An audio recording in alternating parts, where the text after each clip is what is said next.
This is the first time we're going to send humans to the moon, and we're going to have humans in low Earth orbit. You see what I'm saying? This is the first time. What happened to the Apollo missions? That is awesome. Like, we should, as humanity, we should take... Yeah, we as humanity should take that 72.4 million that NASA gets a day and give it to the homeless or something like that. A brief moment to go, that's awesome. Take a brief moment to tell you, welcome to Flat Earth. Be vigilant, my friends. Your adversary, the devil, walks around as a roaring lion, seeking whom he may devour. All right, y'all. What do y'all make of this? Tell me. Earlier this morning, I saw somebody post about Spencer Cox, the current governor of Utah, possibly being a crisis actor. So I had to look it up myself. So I went to IMDb. Here is his page. This is my screenshot that I took of it. What do y'all think? What do we make of this? Wow, look at all those lines in the sky. I've never seen clouds like that before. Ooh, did you hear? We're going back to the moon. You mean back to the studio, right? Because we never went to the moon and everything was staged. Oh my gosh, that celebrity looks awful. Must have ran out of her adrenochrome.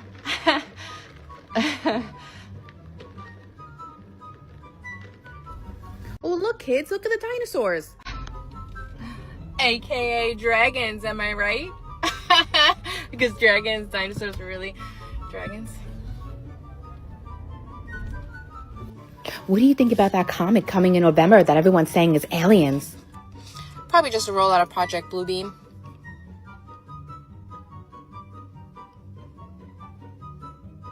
I don't know. He's just not the same Kanye that I used to know. That MK Ultra will get to you.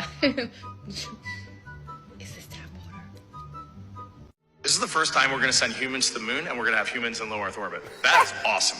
Like, we should, as humanity, we should take a brief moment to go, that's awesome.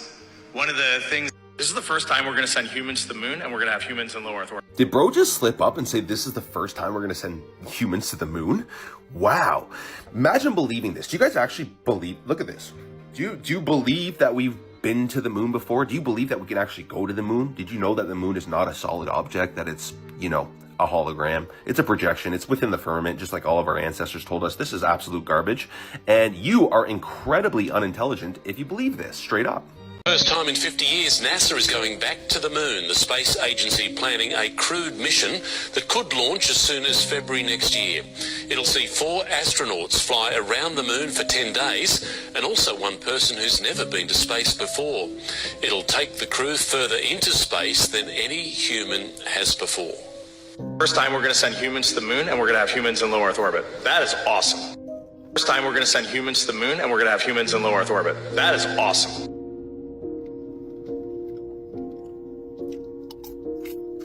What's going on here?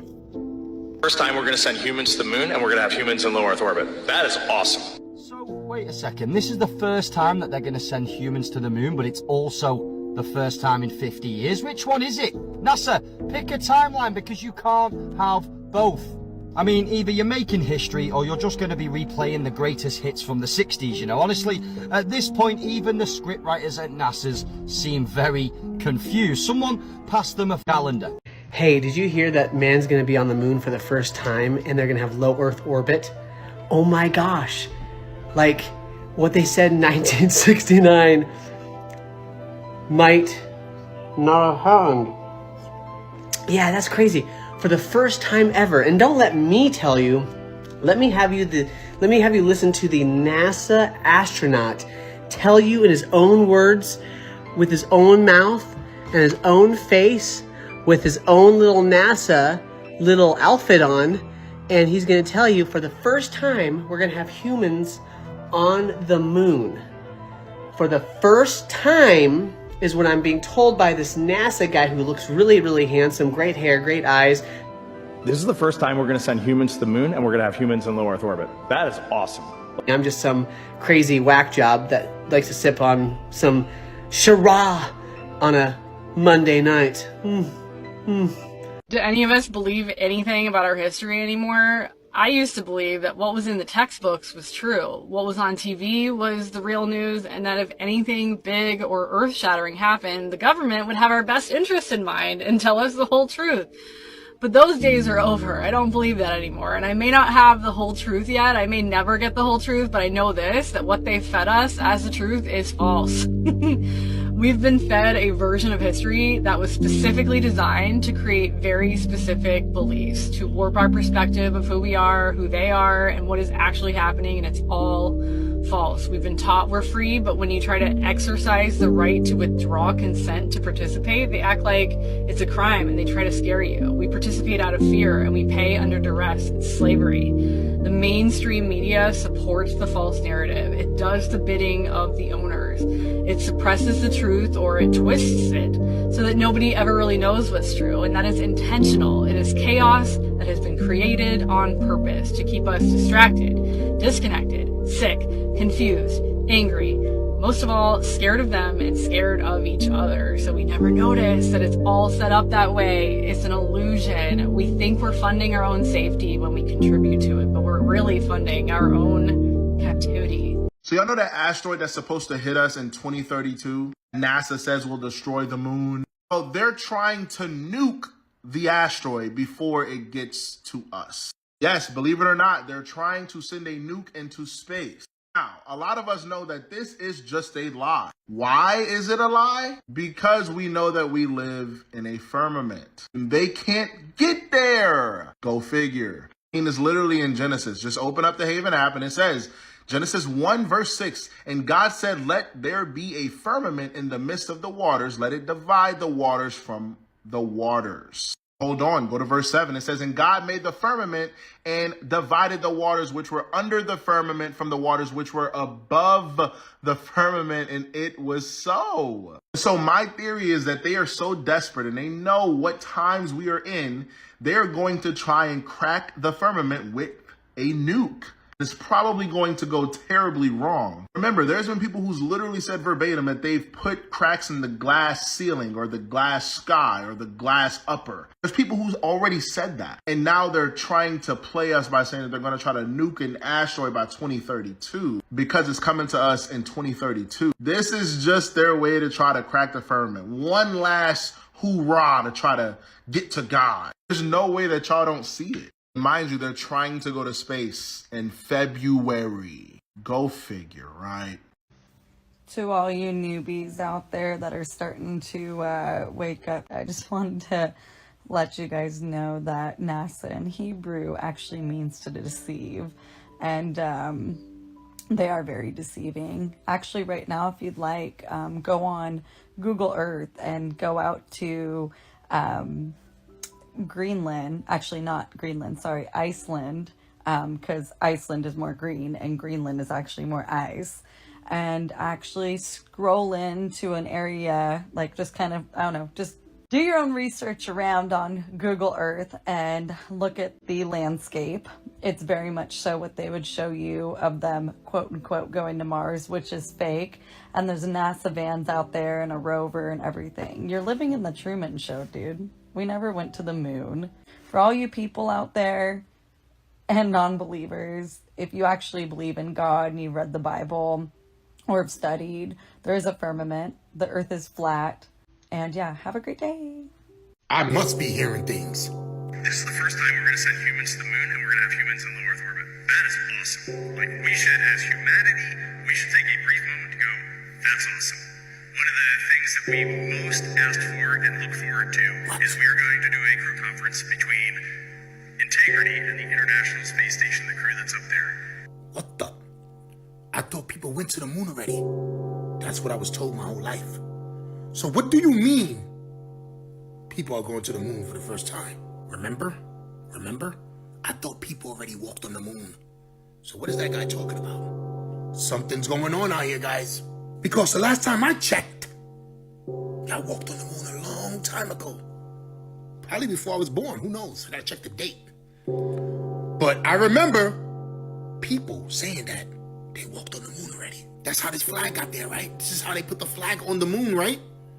I wonder if it's still there. Something's going on out here, guys. 2025 is starting to unravel. a lot of things.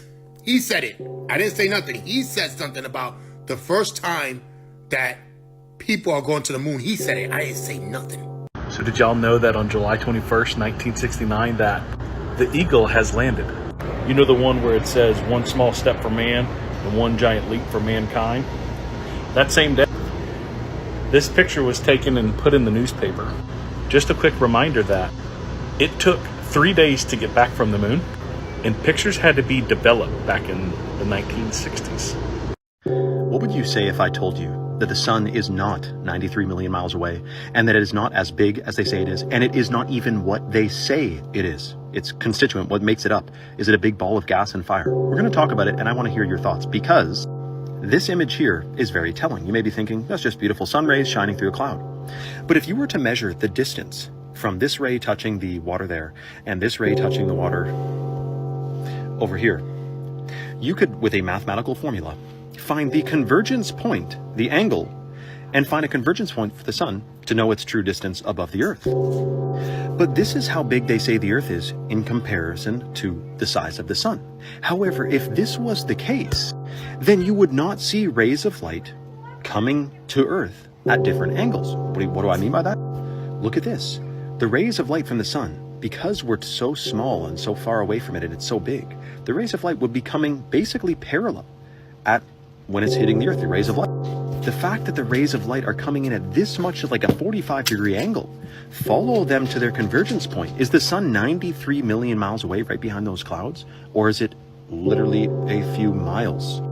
And this image rather, is trending on Reddit because people are saying, how the hell is that side of the moon lit up when the moon is said to be lit from the reflection of light on it? But the sun clearly is behind the moon, but yet the front of the moon is lit up. We may have been lied to. Comment your thoughts below. The Bible doesn't point us to the South Pole. It points us to Zion, to the center, to the mountain of God. You've been told magnetic north is just magnetism, some drifting pole on a spinning ball, but the scripture speaks of a place. Not imagery, not symbolic, but a real place where the throne of God touches earth. Beautiful in elevation, the joy of all the earth. Mount Zion in the far north, the city of the great king. Psalm 48:2. In the far north, not Jerusalem, not a metaphor, but a mount, the center. And ancient maps reflect this, a magnetic center ringed by nations, oceans, and the ends of the earth. Out of Zion, the perfection of beauty, God shines forth. Psalm 52. You've seen those ancient depictions, a central landmass surrounded by waters, guarded by ice. That's not a fantasy, that's biblical geology. And the enemy's greatest deception is scrambling that map. So you never look for what's true north, you never ascend the mountain. You never realize where the throne is. I used to think this was just poetic, but now I think it is prophetic. That Zion is real, that it is north, and that it's magnetic, because God's presence draws his people home. What if your compass didn't point to a pole, but to a mountain? What if magnetic north is God's footprint, drawing the remnant back to Zion? And I don't care what nobody said. Y'all not gonna convince me that we went to the moon, because we did not. It's funny, I've been having this debate with one of my friends for a few weeks. You telling me we went to the moon how many decades ago, and we ain't been back since? Okay, make it make sense. And the evidence is mad sketchy too, because you telling me Nixon picked up that old ass landline, rotary ass phone, and talked to the moon? We didn't even have no smartphones back then, much less no intergalactic. What kind of, how many minutes you think that was? Intergalactic minutes. What? No. Photos look fake as hell. Footage look fake as hell. Especially because the Buzz Lightyear nigga, the original Buzz Lightyear nigga, Buzz whoever, even said it himself multiple times. Like, he was joking. But we ain't going to no damn moon. Like, be so for real. Please, be so for real. I need to see real receipts. I need to see them, because you're not finna convince me we went to the moon. You're not. It's giving propaganda. Nixon called the moon on a landline. He called them up and they answered straight away. They didn't have mobile phones back then, and they had to make notes with paper and a pen. But the landline worked and there wasn't a delay. Oh, they passed through radiation fire. They didn't conspire, so don't inquire. They didn't wear wires and they're not liars. They wore the attire, they're not actors for hire. Oh, they passed through radiation fire in a craft that looked like a tumble dryer. But they didn't wear wires and they're not liars. So just believe what I say.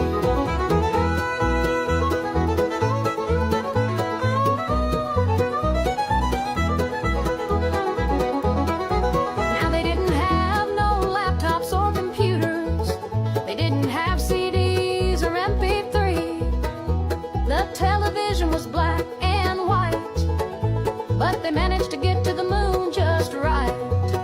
Cause of 1969 technology, oh, they passed the radiation fire. They didn't conspire, so don't inquire. They didn't wear wires and they're not liars. They wore the attire, they're not actors for hire. They passed the radiation fire in a craft that looked like a tumble dryer, but they didn't wear wires and they're not liars. So just believe what I say.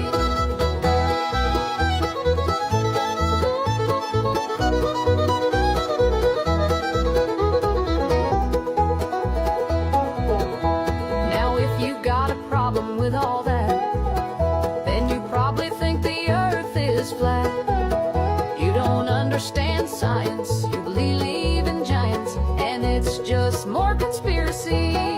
Oh, they passed the radiation fire. They didn't conspire, so don't inquire. They didn't wear wires and they're not liars. They wore the attire, they're not actors for hire. They passed the radiation fire in a craft that looked like a tumble dryer, but they didn't wear wires and they're not liars. So just believe what I say.